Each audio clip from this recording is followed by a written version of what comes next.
Box में मैंने दिया हुआ है, तो आप सभी वहां पर जुड़े और जिस प्रकार से हो सके इनका उत्साहवर्धन करें, उनका सहयोग करें। जैसा मैंने लास्ट टाइम भी एक बार बात की थी कि मैं सदा ही सोचा करता था कि जो कि जो ये एक्स मुस्लिम मूवमेंट है हमारे देश में है तो सही, लेकिन वो रडार के नीचे है या थोड़ी सी पर्दे के पीछे पीछे चल रही है। देखिए, पहले तो मैं आपको ये बताता चलूँ कि ये एक्स मुस्लिम मूवमेंट है, इनका जो कहना है। देखिए, हम जहाँ तक इसके डेफिनेशन में गए हैं, ये एक्स मुस्लिम बिल्कुल नहीं है। ये हम वर्ड इस्तेमाल करते हैं एक्स मुस्लिम, क्योंकि वो लोग वर्ड इस्तेमाल करते हैं एक्स मुस्लिम, इसलिए हम वर्ड इस्तेमाल करते हैं एक्स मुस्लिम।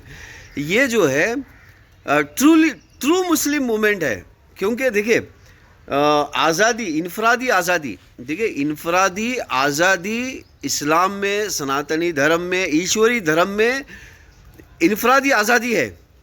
तो कुछ मुसलमान उल्मा, कुछ शैतानी लोग मुसलमान उल्माओं के भेष में, मुसलमान पेरेंट के भेष में, मुसलमान मैनेजर के भेष में, मुसलमान ज़िम्मेदार के भेष में, वो इस्लाम को हाईजैक करके इसकी आज़ादी को छीनना चाहते हैं और वो लोगों को गुलाम बनाना चाहते हैं। देखिए, परवीन जी सवाल कर रही है और उसका सवाल, उनके सवाल, और उन्होंने कहा बहुत सारे इसमें, उन्होंने खुद कहा, और ये वीडियो भी मैं डायरेक्ट चला रहा हूँ इंटरनेट से। तो उन्होंने कहा, क्या कहा उन्होंने भाई? उन्होंने ये कहा कि मैं कई मौलानाओं के पास गई, लेकिन वो तो जवाब ही देना चाहते। ठीक है, देखिए यहाँ पर ये बात समझने की ज़रूरत है कि जो मतलब शैतानी नहीं कहेंगे, लेकिन देखिए रोज़ी रोटी के ताल्लुक़ से, यानी कि वो मज़हब को रोज़ी रोटी के ताल्लुक़ से, यानी कि मज़हब को एक बिज़नेस समझता है, मज़हब को एक नौकरी समझता है। तो जैसे कि मस्जिद का इमाम है, ज़्यादातर मस्जिद का इमाम देखेंगे कि वो बस नमाज़ पढ़ाना ही उसकी ज़िम्मेदारी समझता है, और बाकी चीज़ अगर आप जाएंगे और उसे पता नहीं है तो वो झिड़की देगा आपको, और वो कोशिश करेगा कि आप गलत हो, क्योंकि उसे पता नहीं है और उसकी नौकरी का ख़तरा है। तो यहाँ पर 99% जो अपने आप को मौलाना कहते हैं, जो अपने आप को मस्जिद का इमाम कहते हैं, 99% उनकी हालत ये है। और वो कभी कोई इल्म वाला अगर बंदा उनकी मस्जिद में चले भी जाए तो उस बंदे को वो इनडायरेक्टली भगाने की कोशिश करते हैं।